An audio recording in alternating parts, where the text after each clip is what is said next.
Heinla lööb Possenko ja paneb. Otsib siin ja ei ole kellegile sööta ja paneb vale söödu jälle Treimannile ja Huang on ka kiires ja väga hea sööt Treimanilt. Kes on siis Anette Vare ja siit Vaiksaar ja Vaiksaar paneb ära. Vahepeal Mere ja paneb võimsalt Merele. Mere tõstab siin Viiardit tahts, aga ei. Heinla leiab Leoke Possenko, kes paneb jala pealt. Hästi pani ära siit Leoke Possenko, vaadake ise katte pealt. Lõikab klaasikjoonele, nagu ma arvasin, ja Baranova ja Randmäe. Tegelikult peaks see olema karistus. Heinla, Leoke Possenko ja paneb.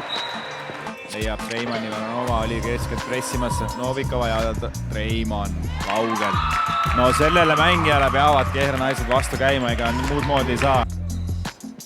Tuleb Hübner ja oi, kui hästi leiab siit Hübner Kuuskla. Heinla 1-1, Leoke Possenko Merele.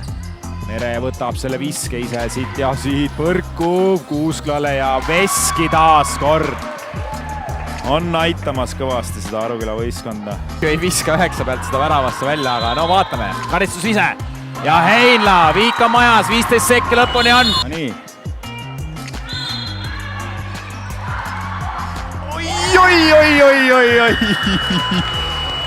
Oi. Oli siin täie raha eest seda pinget meil tänasesse mängu.